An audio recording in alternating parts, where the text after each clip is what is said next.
GBR Rossetto nasce nel 1958 e da allora forniamo soluzioni integrate per l'ufficio e per il lavoro.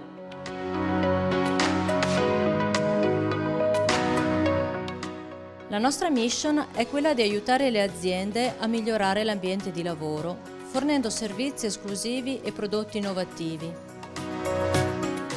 Oggi la Rossetto conta 105 collaboratori dislocati tra la sede di Padova e la filiale di Bologna.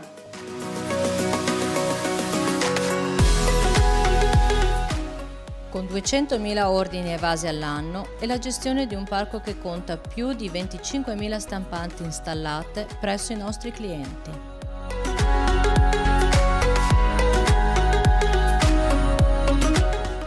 GBR Rossetto SpA ha aderito al progetto Responsabilmente perché abbiamo intrapreso l'ambizioso progetto di istituire un'Academy aziendale per favorire la crescita professionale dei nostri collaboratori. Il part-time alle madri e la settimana breve di lavoro nel periodo estivo sono per Rossetto oramai una prassi consolidata.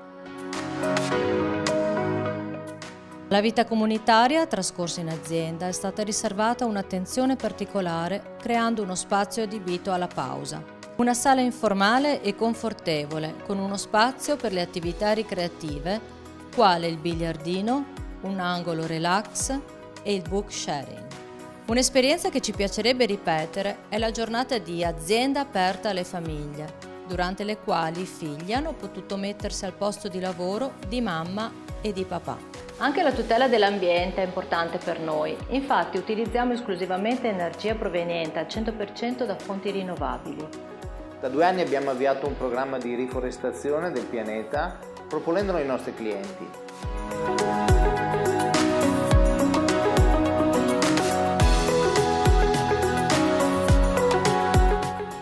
Aderire al progetto responsabilmente ci ha permesso oltretutto di entrare in un panel di studi i cui esiti verranno presentati in autunno nel corso dello Strategy Innovation Forum.